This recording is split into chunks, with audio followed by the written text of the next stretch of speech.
So on Thursday night, I did a primate double bill, Godzilla x Kong followed by Monkey Man. I had a surprising amount of fun with Godzilla x Kong, but the film I want to talk about today is Monkey Man because it was as good as I'd hoped it would be, and I'd like to dive into why. If you don't know The Monkey Man, it's Dev Patel's directorial debut about a man in Mumbai seeking revenge for what was done to his mother and his people. And as we all know, revenge is a dish best served with punches. Lots and lots of punches. The action in this film is brutal. There have been a few PG-13 films lately that have made me go, oh, this is pretty tough for this age rating. But watching this, I was like, oh yeah, okay, that's what actual, real, proper R-rated violence is like. And it's not gory in a fun, over-the-top way. It's more in the sense of like, oh god, I can imagine exactly how this feels, and that's not something I want to be part of. And that isn't to say, though, that there isn't an element of fun to the action in this film. There's a fluidity to the camera movement that reminded me a little bit of Matthew Vaughn, if he was still good at what he did. I think what separates the stuff in this film from something like Argylle is that you really feel the weight behind everything here. There's not just bodies being thrown around like they're nothing. There's just a real sense of mass when anything is done or moved. I think, to me, that's what stopped it ever getting to the sense where I felt motion sickness with the movement. It was exciting and interesting and I was engaged with it, but it never made me feel nauseous. But some people have complained about that, so clearly it didn't work for everyone, but yeah, it definitely worked for me. Either way, this comparison is only valid sometimes because every scene feels different. It's difficult to pinpoint a through line of style across each of these action sequences because there's a commitment to making interesting decisions in each of them. Whether that's having a bit of first person, a heavy use of reflections, an unconventional soundtrack choice, or an absolute nut job with an axe. Dev Patel was not monkeying around here. There's a real pace and purpose to everything that we see here, not just the action. The way we move through the scenes is exciting. The scenes themselves are exciting. There's a bit early on where we see a purse getting passed across the city from person to person until it ends up in the hands of our main character. And I don't know, there just feels like there's an energy behind the camera and in the edit that I think is lacking in a lot of recent releases. It also has to be said that this film contains the best bathroom fight in any film since Mission Impossible Fallout, and like the Mission Impossible films, it has an understanding of the innate relationship between action and comedy. Not that this is a particularly comedic film. Beyond a couple of funny moments, it plays everything incredibly straight. It's not going, haha, isn't this crazy? We know it's a bit far-fetched and we're commenting on it, so you can't criticize it for being far-fetched. I guess it's allowing the emotional weight to stand for itself, which allows us to look past any implausibility because we've bought into this world and this story because it's bought into itself, really. I do realise this is something that was done to great effect by another series of films quite recently, so I guess now's a good time to address the John Wick in the room. The John Wick comparison has been present since very early on in this movie's existence, not always in a negative way, but often in quite a reductive way. I think by calling it John Wick in Mumbai, you're kind of reducing it to just that. You're kind of saying, writing it off, I suppose, as just a kind of post-John Wick action movie that doesn't really offer much value beyond an aping of the vibes and the general concept of John Wick. And I don't think that's true of this film at all. The film itself addresses this comparison, which I don't think was a great idea. I think maybe it could have just risen above it, but there's a moment where a gun seller is offering weapons to Monkey Man and says, do you like John Wick? This is the gun that John Wick had. And Monkey Man is like, no, I'm going to do something different. And it's like, okay, yeah, I get it. I do think the lead character is the best example of the movie distinguishing itself. I mean, for starters, Dev Patel says yeah as just one syllable, whereas Keanu is kind of averaging somewhere between 2 and 4. But also, the circumstances we find them in, they are different. I mean, they're both driven by revenge, but beyond that, they've got a different story going on.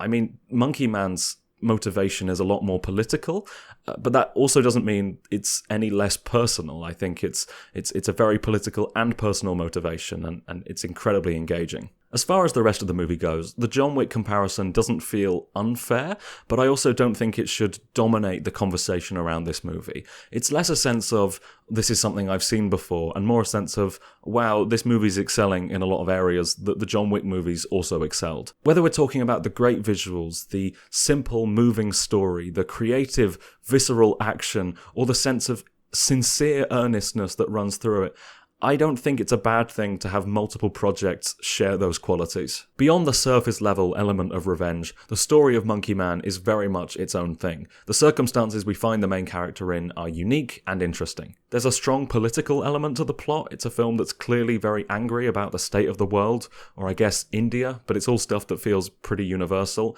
And I love when a film is angry about something and it gets specific. It's not all vague moaning about, oh, how divided we all are, or these politicians that, they don't really go into any of the actual policies. They're just meant to be bad politicians, so you can project whatever you want onto that. No, they get properly into the concrete, the actual issues that exist in the real world, whether that's transphobia, corruption, I guess the displacement of indigenous people from land, what else? I guess religious fundamentalist grifters who stir up hate in their audience for the sake of their own personal gain. And I have to say, I quite like that it shows us that violence might sometimes be the answer.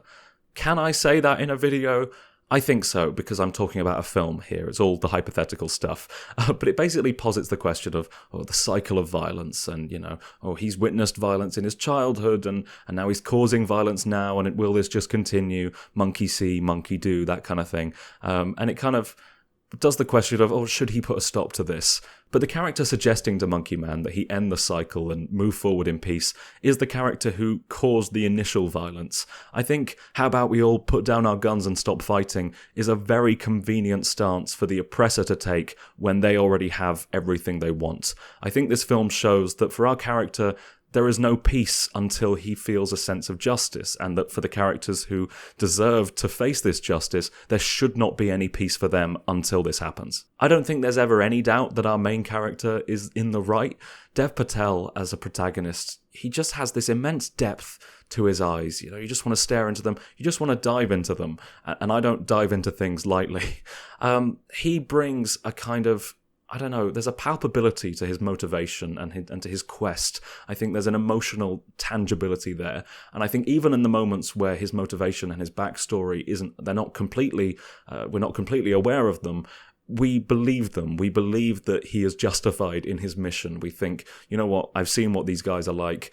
They must have done something bad to him. And as that all unfolds and we find out more, that only strengthens. But I don't think there's ever a moment where we're like, yeah, but why are you doing this? I think there's just this look in his eyes that just convinces you, yes, he needs to do this and he's right to do so. He does do some scenes wearing the monkey mask, and I think his physicality in those scenes is really impressive, but there does seem to have been a conscious decision to get his face visible for as much of this movie as possible, and I think that's absolutely the right call. I think especially because he has to do so much heavy lifting, because there's not much in the way of a supporting cast in this film.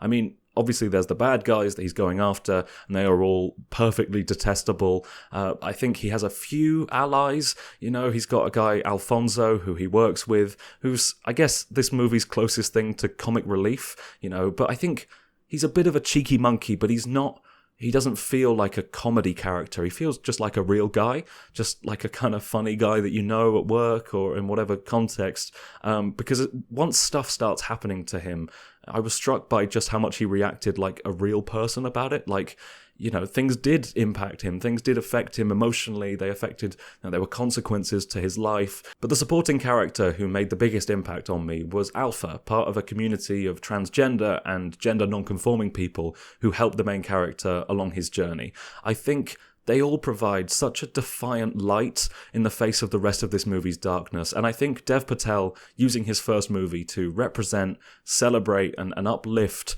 a marginalized group of people is just so beautifully commendable. And that's the side of the movie that has stuck with me the most, I think. It was all just fantastic. And I was so glad that they were doing it. It was kind of emotionally overwhelming that in 2024, when this is not a good time to be any kind of marginalized group, but the transgender community specifically, it's facing such a devastating kind of fight at the moment. And I think having this movie be so, I guess, unambiguously supportive in a way that is also exciting and interesting and engaging with the narrative and the action, I will add, what a great thing to have done. I guess the last thing I wanted to say about this movie is how glad I am that it was rescued from Netflix. I think if it had just been dumped onto streaming, straight to the small screen, it would have just been seen as a Netflix movie, and maybe it would have been seen as one of the good ones, one of the few that has maybe a slightly more lasting cultural impact than the first week or so, but never a proper real movie. I mean, I think direct-to-streaming is a fate that no movie should receive, but especially not the good ones. And the fact that Jordan Peele saw this and said, no, you know what, I am ensuring that this is going to the big screen, it's getting a proper release. I think that's one of the great movie-making stories of the last few years. Dev Patel said that Peele doing that is something that took us from this thing that was brushed under the carpet to putting us on top of the mantelpiece. And it's not hard to see why. This is a real movie with great visuals, memorable imagery that deserves to be seen on the big screen.